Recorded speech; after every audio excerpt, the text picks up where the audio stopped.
Hello everyone. Today we are coming back with our next lecture, that is our lecture number 8 of this series, that is the thermodynamics 2. Okay, so last lecture we have discussed about the Rankine cycle and steam engines also. Okay, तो हमने पहले ही देख लिया कि external combustion engine का एक example हमने देख लिया था कि क्या था. Now we have to discuss about the internal combustion engine. तो हमने देखा इंटरनल कंबशन इंजन एक्चुअल में क्या होता है कि मीन्स इंजन के इंटरनली कंबशन की प्रोसेस स्टार्ट हो जाती है. ओके, वहाँ पे ही मैटर रहेगा और वहाँ पे ही कंबशन की प्रोसेस स्टार्ट हो जाएगी, तो उसे हम लोग इंटरनल कंबशन इंजन बोलेंगे. एंड उसका एक एग्जांपल यहाँ पे आज ऑटो इंजन देख लेते हैं. ओके, तो हम जब फ्यूल स्टेशन जाते हैं कि व्हीकल में हमें फ्यूल अगर उसमें डालने के लिए हम लोग जाते हैं, तो कुछ व्हीकल्स में हम लोग पेट्रोल देखते हैं, कुछ व्हीकल्स में डीजल हम लोग डालते हैं. ओके, तो कोई भी पेट्रोल या डीजल डाल के नहीं चलेगा. ओके, ये ऐसे क्यों होता है? बिकॉज वो इंजन का टाइप होता है. ओके, पेट्रोल इंजन है या डीजल इंजन है. अगर पेट्रोल इंजन है तो उसमें डीजल अलाउड नहीं रहेगा, और डीजल इंजन है तो वहाँ पे डीजल ही अलाउड है. ओके, तो इस तरह से ये रहता है कि किस टाइप का फ्यूल वहाँ पे अलाउड है वो उसके हिसाब से रहेगा. ओके, तो आज हम लोग देखेंगे auto engine. Auto engine means petrol engine ही रहता है. तो इसके बारे में आज यहाँ पे डिस्कस करेंगे लेक्चर में, और नेक्स्ट लेक्चर में हम लोग डीजल इंजन में डिस्कस करेंगे. तो ओके, तो फर्स्ट स्लाइड इज तो Otto engine. So what is the auto engine? Okay, it is also known as the petrol engine. Okay, because यहाँ पे पेट्रोल यूज़ किया जाता है इसलिए पेट्रोल इंजन बोलते हैं. तो देखो क्या है, कब निकला था इसका हिस्ट्री देखते हैं. 1876 Otto realised an internal combustion engine called Otto engine. तो क्या है कि 1876 में एक नेम ऑफ द साइंटिस्ट एक है जिसका नाम है ऑटो. ओके, सरनेम जिसका ऑटो है, उसने ये इंटरनल कंबशन इंजन फॉर्म किया, उसका नाम दिया गया ऑटो इंजन. ओके, और नेक्स्ट क्या है देखो, इसका वर्किंग सब्सटेंस क्या है. इसका वर्किंग सब्सटेंस है air and also petrol vapour. Okay, इसका मिक्सचर पूरा एयर और पेट्रोल वेपर्स का मिक्सचर उसमें रहेगा, वो वर्किंग सब्सटेंस के इसमें यूज़ करेंगे. और ये जो है इसमें ऐसा प्रिज्यूम किया गया है, मीन्स पहले से अज्यूम करके रखा हुआ है कि जो एयर है वो एक्चुअल में परफेक्ट गैस की तरह यहाँ पे वर्क कर रही है, एंड द फ्रिक्शन यहाँ पे बिल्कुल नहीं है. ओके, मीन्स ये पूरा फ्रिक्शनलेस रहेगा, जो भी चीज़ यहाँ पे मूव कर रही है वहाँ पे वो फ्रिक्शनलेस रहेगी. देन नेक्स्ट क्या है, it consist of a cylinder filled with A piston. तो मतलब देखो यहाँ पे सिलेंडर आप देख सकते हो, देखो यहाँ से ये यहाँ तक ये पूरा सिलेंडर का पोर्शन हो गया. ओके, ये यहाँ से यहाँ ये पिस्टन का पोर्शन हो गया. देखो ये यहाँ पे पिस्टन है, इसको हम लोग पिस्टन को पी नाम देंगे. ओके, यहाँ से यहाँ तक, और जो ये बीच में जो ये इतना पार्ट है इसको बोलते हैं हम लोग हमारा कंबशन चेम्बर है. ओके, सिलेंडर का मेन जो पार्ट, यहाँ पे हमारा कंबशन का प्रोसेस होगा. ओके, सो देखो क्या है, consist of a cylinder with a piston and provided with one inlet valve I and outlet valve O. तो देखो यहाँ से जो वाल्व है ये जा रहा है, जो पेट्रोल टैंक में से को कनेक्टेड है, ये अंदर जा रहा है, इसको बोलेंगे हम लोग इनलेट वाल्व. ओके, फिर यहाँ से एक बाहर जाने के लिए और एक है, यहाँ पे भी एक है, तो इसको हम लोग आउटलेट वाल्व बोलेंगे. ये एक्चुअल में सिलेंडर को कनेक्ट होगा, साइलेंसर को कनेक्ट होगा. ओके, ये इनलेट है वो पेट्रोल के टैंक को कनेक्ट हो जाएगा, और जो आउटलेट वाल्व है वो साइलेंसर को कनेक्टेड होगा. ओके, तो इस तरह से ये मूवेबल है, तो कभी ये वाल्व ये वाला ओपन होगा तो कभी ये वाला ओपन होगा. ओके, तो क्लोज हो जाएगा, ऐसा ये ओपन क्लोज होते रहेंगे. वो सब पिस्टन के मूवमेंट पे डिपेंड करते हैं. Okay, the operation of this valves are controlled by the motion of the pistons. Okay, तो नेक्स्ट क्या है, it the engine operates on a cycle consisting of 6 processes. The cycle called Otto cycle involves 4 strokes and hence is a 4-stroke cycle. Okay, तो देखो क्या है, ये जो है इसमें 4 स्ट्रोक होंगे. ओके, 4 तरह के स्ट्रोक होंगे इस प्रोसेसेस में, और 6 प्रोसेसेस हम लोग परफॉर्म करेंगे. ओके, इसलिए और फिर जो हमें पीवी डायग्राम मिलेगी उसी को बोला जाता है ऑटो साइकिल. जैसा हमारा कार्नोट साइकिल था वैसा ही यहाँ पे एक डिफरेंट टाइप में मिलेगा हमें पीवी डायग्राम में जो साइकिल, तो उसे हम लोग ऑटो साइकिल बोलेंगे. ओके, बिकॉज ऑटो इंजन के लिए वो साइकिल होंगे. तो यहाँ पे कितना 4 स्ट्रोक्स है, इसलिए हम लोग इसको बोलते हैं कि 4 स्ट्रोक साइकिल ऑल्सो. ओके, इसको हम लोग 4 स्ट्रोक साइकिल भी बोल सकते हैं. ओके, तो ये ऑटो इंजन का एक्चुअल में वर्किंग है. नीचे यहाँ पे व्हील लगाया हुआ है, मतलब पिस्टन जैसे मूव होगा वैसे वो ये व्हील यहाँ पे मूव करना स्टार्ट कर देगा. ओके, हमारे हर एक प्रोसेस पे वो सब डिपेंड होगा. इसके अंदर यहाँ पे सब हमारा कंबशन और सब प्रोसेस यहाँ वर्किंग सब्सटेंस यहाँ पे रहने वाला है. ओके, तो हम लोग देखेंगे इसको डिटेल में, अभी देखते हैं आगे। तो 6 प्रोसेस हमें डिस्कस करनी है। तो फर्स्ट प्रोसेस हम लोग देखते हैं पहला, तो वो है हमारा चार्जिंग स्ट्रोक और सक्शन स्ट्रोक। तो सक्शन स्ट्रोक इसमें मतलब क्या होने वाला है एक्चुअल में, जो हमारा इनलेट है आई वो ओपन हो जाएगा यहाँ पे, जो हमारा ई देखो आई देखो यहाँ पे ओपन हो चुका है। ओके, यहाँ पे आई हमारा ओपन हो जाएगा और उसके बाद क्या हो जाएगा, देखो आई ओपन हो चुका है, ये वाले प्रोसेस में आई ओपन हो चुका है। देन जो हमारा जो पेट्रोल था, एयर और पेट्रोल जो मिक्सचर था, mixture of air and petrol vapour, 90% air and 2% petrol is suction exhaust. Means क्या हो जाएगा, वहाँ से ये अंदर आ जाएगा। ओके, देखो यहाँ से अंदर आ चुका है पूरा। ओके, यहाँ पे पूरा भर गया। फिर उसके बाद क्या हो जाएगा, जो हमारा पिस्टन है वो इनिशियली यहाँ पे नहीं होगा, वो इनिशियली यहाँ पे होगा हमारा पिस्टन। ओके, इनिशियली ये पोजीशन में होगा जहाँ पे इसका वॉल्यूम होगा V1, ओके, पिस्टन का। और फिर क्या हो जाएगा, जैसे ही ये अंदर आ जाएगा, okay, at atmospheric pressure, okay, तो वो क्या करेगा, मोशन करना चालू कर देगा पिस्टन। ओके, तो नीचे जाएगा। तो क्या हो जाएगा, जैसे ही यहाँ पे एयर आ जाएगी तो ये पिस्टन को नीचे मूव करेगी। ओके, नीचे नीचे जाएगा पिस्टन। पिस्टन नीचे जाने की वजह से क्या हो जाएगा, सक्शन का प्रोसेस यहाँ पे होगा। तो नीचे जाने के बाद उसका वॉल्यूम क्या बन जाएगा, V2। तो फाइनल वॉल्यूम इज V2। और वो टाइम पे जो टेम्परेचर रहेगा इसको हम लोग T1 कंसिडर करेंगे, वो टेम्परेचर को। तो देखो ये यहाँ पे डायग्राम में शो किया है इस लाइन में। ओके, सक्शन का प्रोसेस। ओके, मतलब इस ई पॉइंट से ए पॉइंट तक गया है, मतलब वॉल्यूम देखो V1 से V2 वहाँ पे इंक्रीज हो चुका है। ओके, इस तरह से ये जाएगा। तो ये हमारा हो गया पहला स्ट्रोक हो गया, दैट इज चार्जिंग स्ट्रोक और सक्शन स्ट्रोक बोलते हैं इसको। ओके, देन नेक्स्ट हमारा होगा कॉम्प्रेशन स्ट्रोक। ये हमारा सेकेंड स्ट्रोक है। Okay, compression stroke. तो इसमें एक्चुअल में क्या होगा, देखो हमारे जो दोनों वाल्व्स है आई एंड ओ, ये दोनों के दोनों क्लोज है यहाँ पे। देखो ऐसे दोनों क्लोज ही रहेंगे यहाँ पे। और हमने क्या किया था, देखो जो हमारा ये था वो नीचे आ गया था, हमारा पिस्टन था।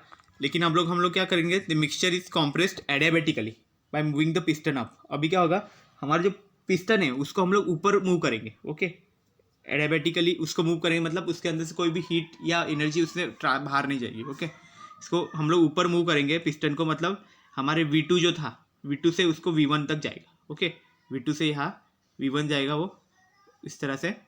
और इसलिए क्या हो जाएगा, यहाँ पे हमारे ग्राफ में चेंज देखो क्या हो, अगर ये एडियाबेटिकली इसको कॉम्प्रेस करेंगे तो क्या हो जाएगा, टेम्परेचर बढ़ेगा। जो टेम्परेचर T1 से लेके T2 हो जाएगा। अभी टेम्परेचर यहाँ पे इंक्रीज हो रहा है, वो T1 से T2 हो जाएगा। तो देखो यहाँ पे वो शो किया है, ये पॉइंट से A से B, ये जो कर्व है वो एडियाबेटिक कॉम्प्रेशन के लिए बनाए गए। ओके, और इसमें क्या हो गया, देखो टेम्परेचर भी इंक्रीज हो गया T1 से लेकर T2 तक। B का टेम्परेचर T2 है। ओके, और अभी इसमें क्या है, एटमॉस्फेरिक प्रेशर बढ़ गया। जो 1 एटमॉस्फेयर था वो अब 18 एटमॉस्फेयर तक पहुंच चुका है। अभी हमने प्रेशर बढ़ा दिया है। एंड वॉल्यूम कॉम्प्रेशन रेशियो इसका है वो 8 है। वॉल्यूम कॉम्प्रेशन रेशियो मतलब V2 अपॉन V1, मतलब फाइनल अपॉन इनिशियल, ऐसा वॉल्यूम रहता। तो वो 8 है। Okay, volume compression ratio A time पे। तो ऐसा कर्व हमें मिल रहा है। Okay, this is represented by AB। तो AB कर्व से ये प्रोसेस रिप्रेजेंट करती है जो कॉम्प्रेशन स्ट्रोक की है। तो नेक्स्ट है हम लोग देखेंगे, दैट इज कंबशन। तो कंबशन प्रोसेस देखो कैसा है।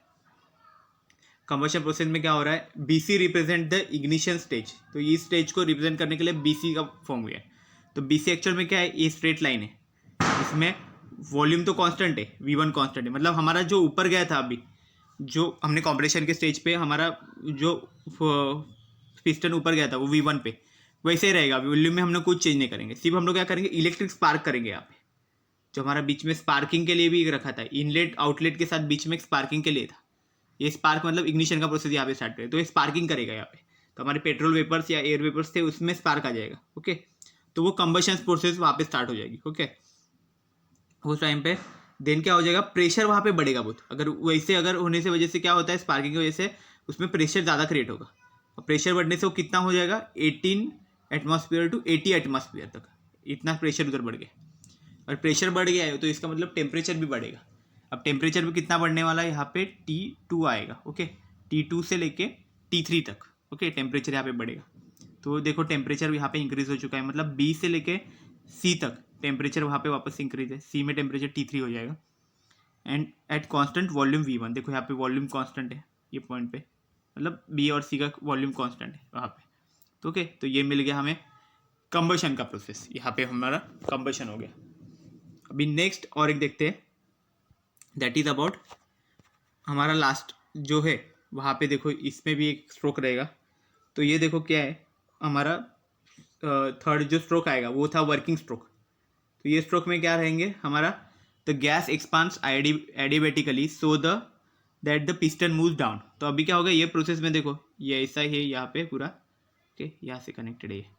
तो यहाँ पे क्या होगा देखो ये वाल्व ओपन है, ओके तो हम लोग पहले तो क्लोज ही रहेगा ये, ओके फोर्थ प्रोसेस में तो क्लोज ही रहेगा वाल्व भी। लेकिन क्या होगा जो हमारा गैस है वो एडिबेटिकली यहाँ पे जो एक्सपांड होना चालू हो जाएगा। अगर वो एक्सपांड होगा तो क्या होगा, ये जो हमारा पिस्टन है वो नीचे नीचे मूव करेगा, ओके एंड वॉल्यूम चेंज हो जाएगा। वो टाइम पे अगर V1 था तो V1 से V2 हो जाएगा, वॉल्यूम चेंज हो जाएगा।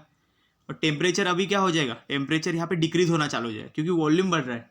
वॉल्यूम बढ़ रहा है तो क्या हो जाएगा, प्रेशर कम हो जाएगा। प्रेशर कम हो रहा है तो टेम्परेचर भी डिक्रीज होना स्टार्ट हो जाएगा। तो T3 से लेकर T4, तो यहाँ पे T4 भले ही लिखा हुआ है पर वो T3 से कम है वो टेम्परेचर, ओके वो पूरा साइकिल कंप्लीट करने उन्होंने वैसा लिखा हुआ है। तो यहाँ से जब यहाँ जाएगा तब टेम्परेचर डिक्रीज हो जाएगा, ओके तो यहाँ पे एडियाबैटिक एक्सपांशन यहाँ पे प्रोसेस स्टार्ट हो जाएगा, ओके वो CD से यहाँ पे रिप्रेजेंट किया गया। देन नेक्स्ट जो है हमारा फिफ्थ आएगा वो था वाल्व एग्जॉस्ट। तो वाल्व एग्जॉस्ट में क्या था देखो D से लेके A तक ये प्रोसेस होगा। तो इसमें क्या होने वाला है, हमारा जो आउटलेट है यहाँ पे वो ओपन हो जाएगा, मीन्स इधर का जो ओपनिंग है वो चालू हो जाएगा, ओके तो उससे क्या हो जाएगा हमारा जो गैस में जो था बर्न हो चुका था वो अभी वहाँ से एग्जॉस्ट हो जाएगा। एग्जॉस्ट होगा मतलब वहाँ से पूरा अभी वो बाहर निकल जाएगा। The piston moves up to eject burn gases, मतलब जो पहले से जल गए ऐसे गैसेस हमारे जो यूज़ हो चुके हैं वो गैसेस को वो बाहर छोड़ देगा वहाँ से। और फिर क्या हो जाएगा देखो यहाँ से पहले यहाँ पे हो जाएगा, ओके आउटलेट वाल से एस्केप आउट हो जाएगा यहाँ से, ओके ये प्रोसेस में फॉल्स एट एटमॉस्फेरिक प्रेशर। और फिर वहाँ से वो बाहर निकल जाएगा तो वो DA से रिप्रेजेंट किया गया है, मतलब वो वापस नीचे आ जाएगा। मतलब यहाँ पे हमारा कर्व कंप्लीट हो गया है ABCD, लेकिन हमने स्टार्ट कहाँ से किया था, E से स्टार्ट किया था। तो हमें वापस E पे जाना है तो क्या करना पड़ेगा, एक लास्ट स्ट्रोक देना पड़ेगा। That stroke is known as the exhaust stroke. तो एग्जॉस्ट स्ट्रोक एक्चुअल में है क्या, the piston moves up to eject burned gases completely from the cylinder. तो अभी क्या होगा जो पिस्टन है उस पर वर्क करेंगे और उसको हम लोग ऊपर भेजेंगे वापस, ओके और पिस्टन को ऊपर जाने से क्या हो जाएगा, जितने भी जो बचे हुए गैसेस वगैरह उसके अंदर थे वो सबको बाहर फेंक देगा, ओके और ये इधर से बाहर जाके ये बाद में साइलेंसर से बाहर निकल जाएंगे पूरे, ओके तो इस तरह से वो रिप्रेजेंट क्या करेगा A to E, यहाँ पे ये 6 प्रोसेस हो जाएगी A to E में। तो इस तरह से वो पूरा कंप्लीट हो जाएगा, इनिशियल कंडीशन पे आ जाएगा। अभी देखो हमने ये पूरा तो कंसिडर कर लिया ABCDE हुआ और E से लेके स्टार्ट किया था, ए बाद में वापस वो A to E वापस आ गया। तो इसका मतलब क्या होगा E और A और AE, ओके ये दोनों प्रोसेस है एक दूसरे को कैंसिल करेगी। ये दोनों प्रोसेस है यहाँ पे एक दूसरे को कैंसिल करेगी, ओके इक्वल एंड अपोजिट हो गए दूसरे को कैंसिल करेगी। तो इसका मीनिंग हम लोग ऐसे इमेजिन कर सकते हैं कि हमने सक्शन भी किया है वो बाद में एग्जॉस्ट भी होके गया है, ओके दोनों एक दूसरे को कैंसिल कर चुके हैं दोनों प्रोसेस। तो इसका मतलब इसके अंदर कोई तो अपने आप that mean fixed mass of air है यहाँ पे, ओके हमेशा सिलेंडर के रहेंगे कि जो ये साइकिल कंप्लीट करने में हेल्प करती है, okay so we can imagine as if fixed mass of air is always in the cylinder and is going round the cycle ABCDA, मतलब ये पूरा साइकिल जो ABCDA का है वो कंप्लीट करने में हेल्प करती है, ओके तो यही है। तो इसलिए हमें BC और देखो यहाँ पे हमें ये कांस्टेंट हमें मिला था, कांस्टेंट वॉल्यूम पे हमें इस तरह से हीट यहाँ पे एब्जॉर्ब हुई थी और DA पे हीट रिजेक्ट हो चुकी थी, ओके वहाँ पे। तो इस तरह से ये हमारा कंप्लीट यहाँ पे ऑटो साइकिल कंप्लीट हो जाता है। तो एक बार पूरा कंप्लीट देखते हैं। देखो यहाँ पे 4 के 4 देखो मैंने यहाँ पे कंबाइन कर लिया, यहाँ पे 4 के 4 जो स्ट्रोक्स थे हमारे इसमें एकदम से दिखेंगे आपको। तो फर्स्ट में क्या था हमारा जो सक्शन स्ट्रोक था, ओके यहाँ पे सक्शन स्ट्रोक में क्या होता था, पहले तो पूरे यहाँ पे गैसेस आ जाएंगे अंदर, ओके वेपर और वो गैसें आने की वजह से क्या हो जाएगा, ये पिस्टन ही नीचे मूव कर देगा, ओके नीचे चला गया ये पिस्टन नीचे जाने से क्या हो जाएगा, पहला स्ट्रोक यहाँ पे आ गया, ओके उसके बाद फिर नेक्स्ट प्रोसेस में क्या करेंगे, वो नीचे जाने के बाद वापस हम लोग पिस्टन को ये दोनों वाल्व्स को हम लोग क्लोज कर देंगे, ओके और पिस्टन को हम लोग एडियाबेटिकली यहाँ पे ये कॉम्प्रेस करेंगे। कॉम्प्रेस करने से क्या हो जाएगा, इधर का टेम्परेचर बढ़ जाएगा, और टेम्परेचर बढ़ने से क्या हो जाएगा, यहाँ पे प्रेशर बहुत क्रिएट हो जाएगा, टेम्परेचर बढ़ेगा। उसके बाद सेकेंड प्रोसेस में, उसके नेक्स्ट प्रोसेस में हम लोग क्या करेंगे, वापस यहाँ पे कंबशन का स्टार्ट करेंगे, इग्निशन करेंगे यहाँ पे। उसके वजह से क्या हो जाएगा, वापस यहाँ पे प्रेशर और ज़्यादा क्रिएट हो जाएगा। ओके, प्रेशर ज़्यादा क्रिएट होने से क्या हो जाएगा, फिर यहाँ पे जो गैसेस होंगे वो गैसेस क्या हो जाएंगे, एक्सपांड होंगे। एक्सपांड होने से वो वापस नीचे मूव करेंगे पिस्टन को। पिस्टन मूव नीचे होने से क्या हो जाएगा, यहाँ पे ये पिस्टन मूव करेगा। देन नेक्स्ट में क्या हो जाएगा, वापस ये जो वाल्व है ओपन हो जाएगा। वाल्व ओपन होने से क्या होगा, यहाँ से एग्जॉस्ट होना स्टार्ट हो जाएगा। जैसे ही यहाँ से पूरा एग्जॉस्ट हो जाएगा, ओके, उसके बाद क्या करेंगे हम लोग, फिर यहाँ पे वर्क करेंगे, इस पिस्टन को ऊपर डालेंगे, और उससे क्या हो जाएगा, जितना भी बचा हुआ जो कुछ होगा बर्न गैसेस, वो सबको बाहर निकाल देंगे हम लोग, और वो इनिशियल कंडीशन पे वापस आ जाएगा। और यही हम लोग ने इस पूरे का पूरा ये जो हमारा ऑटो साइकिल है उसमें भी यही चीज़ हमने रिप्रेजेंट की है कि ऑटो साइकिल में हमें क्या क्या चीज़ मिल रही है। तो पहले देखो सक्शन था, जो यहाँ से E to A गया था सक्शन। ओके, देन नेक्स्ट क्या था हमारा, देखो सक्शन हो गया। देन वहाँ पे A to B, यहाँ पे देखो यहाँ पे गया था, जहाँ पे A का टेम्परेचर T1 था, B का टेम्परेचर T2 है। हमने एडियाबेटिकली कॉम्प्रेस किया था, इसलिए वो टेम्परेचर वहाँ पे इंक्रीज हो गया था। ओके, B पे टेम्परेचर ज़्यादा था। देन हमने क्या किया था, कंबशन प्रोसेस यहाँ पे स्टार्ट किया था। एक्सप्लोजन वहाँ पे होता है कंबशन प्रोसेस में, तो वहाँ पे B का टेम्परेचर T2 था और C का टेम्परेचर T3 हो गया यहाँ पे। ओके, कांस्टेंट वॉल्यूम पे हम लोग ने ये किया था। ओके, यहाँ पे इग्निशन का प्रोसेस तो यहाँ पे हो गया। देन हमने क्या किया था, बाद में हमारे जो गैसेस थे वो एडियाबेटिकली एक्सपांशन स्टार्ट हो गए, एक्सपांड होना चालू हो गए। तो उससे क्या हो गया, C से लेके D तक गया, और टेम्परेचर था वो T3 से लेके T4 गया। बट इस टाइम टेम्परेचर डिक्रीज होना स्टार्ट हो गया। ओके, इंक्रीज नहीं हुआ इस बार, टेम्परेचर जो था वो डिक्रीज हुआ है। ओके, फिर क्या हो गया, यहाँ पे हमारा ये हो गया। फिर D से लेके A तक, यहाँ पे हमारा वॉल्यूम कांस्टेंट था, जो हमने V2 तक आया वॉल्यूम वो तो कांस्टेंट था, बट यहाँ पे एग्जॉस्ट का होना स्टार्ट हो गया पूरा। ओके, जैसे ही एग्जॉस्ट पूरा हो गया, मतलब पूरे के पूरे गैसेज इसमें से बाहर निकलना स्टार्ट हो गए। ओके, देन हमें वापस इनिशियल कंडीशन पे लाना था, तो हमने वापस उसको कॉम्प्रेस किया हमारे पिस्टन को। ओके, तो हमने उसको ऊपर मूव करके उसके अंदर के जितने भी जो बचे थे जो गैसेस, उस बर्न गैसेस, उनको हमने बाहर निकल दिया और एग्जॉस्ट प्रोसेस यहाँ पे कंप्लीट कर दिया और इनिशियल स्टेज पे लाया। ओके, तो इस प्रोसेस में क्या हो गया, जो हमारा EA और AE दो प्रोसेसेस थे, दोनों कैंसिल आउट हो गए एक दूसरे को। ओके, सेम प्रोसेसेस थी और अपोजिट डायरेक्शन में थी, तो कैंसिल हो गए। ओके, तो यही चीज़ हमने यहाँ पे ऑटो साइकिल में देखी है। तो यही है सब ऑटो साइकिल का एक्चुअल में डिस्क्रिप्शन। अभी हम लोग इसका इफिशिएंसी फाइंड करना है हमें। Now we have to find the efficiency of the auto engine. Okay, auto cycle का efficiency. Okay, so efficiency of auto cycle. तो इसके लिए हमें पहले कुछ अजम्पशंस लेने पड़ेंगे। अजम्पशंस क्या क्या है देखो यहाँ पे। तो फर्स्ट अजम्पशन देखो क्या है, ड्यूरिंग द चार्जिंग स्ट्रोक, जो हमने जो सक्शन स्ट्रोक किया था EA and the exhaust stroke AE, दोनों जो अपोजिट थे, equal and opposite, the pressure in the cylinder is atmospheric. वहाँ पे कंसिडर करो कि प्रेशर जो है हमारा वो एटमॉस्फेरिक प्रेशर ही है। देन नेक्स्ट क्या है, the compression curve AB and the expansion curve CD are adiabats. म्हणजे जो हमारे कर्व थे दो, AB और CD, वो दोनों कर्व हमारे एडियाबैटिक थे, इसलिए हम लोग उसके लिए कंसिडर कर सकते हैं PV power gamma equal to constant और PV power gamma -1 equal to constant, the one valid for an ideal gas. कोई भी एक ले सकते हो, उसको आइडियल गैस के लिए वैलिड है, हम लोग यही बता सकते हैं। देन नेक्स्ट क्या है, all the heat is received by the, ये दो हो गए, all the heat is received by the gases when they are at constant volume V and when the pressure rises from B to C। Okay, तो okay, तो ये heat जो हमने gases से रिसीव की थी वो एट कांस्टेंट वॉल्यूम पे आया था, एंड जो प्रेशर था हमारा वो B to C वहाँ पे राइज हुआ था। ओके, देन नेक्स्ट क्या है, all the heat is rejected eight constant volume V2 at the end of the working stroke pressure falls from D to A। तो क्या ना, तो जो D to A प्रोसेस है उसमें हमारा जो प्रेशर है वो वहाँ पे डिक्रीज होने वाला है। The specific heat of the gases remains constant during the operation.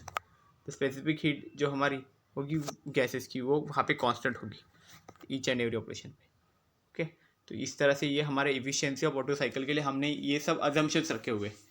Now we have to do the derivation part. Okay, mathematical form में हमें इसको इसका फॉर्मूला फाइंड करना है, वो हम लोग इसमें अभी देखते हैं। तो नेक्स्ट देखो क्या है, तो देखो क्या है इसमें, consider 1 gram mole of working substance. तो 1 ग्राम मोल हमने कंसीडर किया है, मीन्स हमारा जो नंबर ऑफ मोल से वहाँ पे उसका प्राइस होगी, जिसकी वैल्यू रहेगी वो खाली 1 रहेगी। ओके, देन क्या है, if C V is the molar specific heat at constant volume. जो हमारे सी वी था, हमने हमेशा कंसिडर करते हैं स्पेसिफिक हीट, वो क्या है हमारे कांस्टेंट वॉल्यूम पे वो कंसिडर किया हुआ है। Then the heat taken in during the process BC process पे हमारा वॉल्यूम कांस्टेंट था, वो टाइम पे जो हमारा सीवी होगा वो molar specific heat eight constant volume रहेगा। ओके, सो हमारा हीट एब्जॉर्ब जो रहेगा वहाँ पे, हीट टेकन जो हमने किया बीसी में, वो क्या था Q1। तो उसको कैसे लिखेंगे, Q is equal to N C V D T. Formula रहता है Q equal to N C V D T, ऐसा फॉर्मूला रहता है N C V and D T. तो डी टी मतलब क्या है, change in temperature.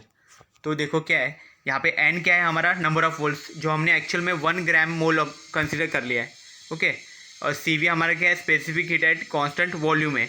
Okay, and D T क्या हमारा टेम्परेचर चेंज है। तो टेम्परेचर चेंज वहाँ पे कितना हुआ था, T2 से लेकर T3 तक गया था। ओके, इसलिए हमने T3 माइनस T2 यहाँ पे फर्स्ट प्रोसेस में कंसिडर किया।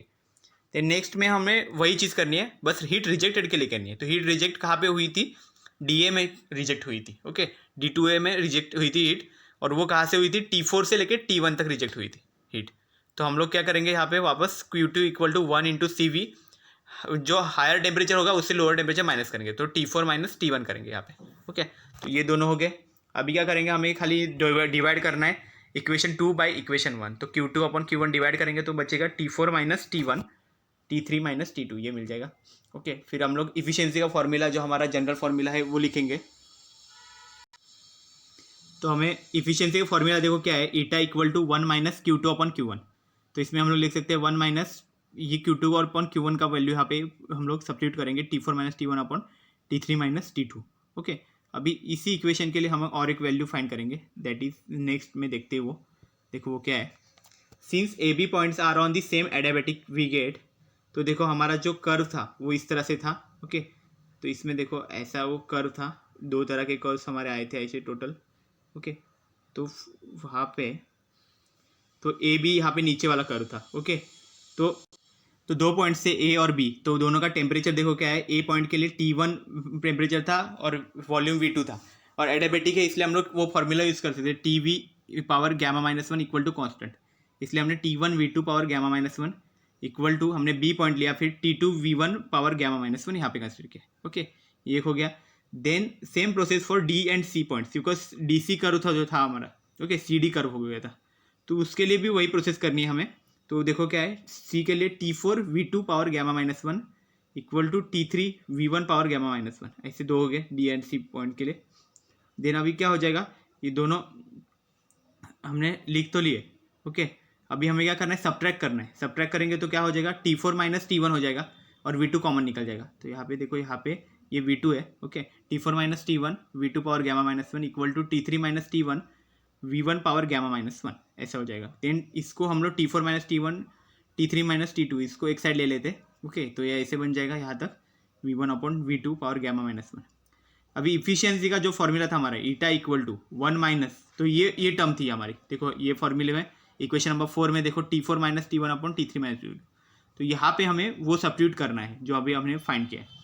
ये फाइंड किया है तो ये वहाँ पे सब्स्टिट्यूट करोगे तो मिलेगा 1 minus V1 upon V2 whole power gamma minus 1 equal to 1 minus 1 divide by V2 upon V1 power gamma minus 1।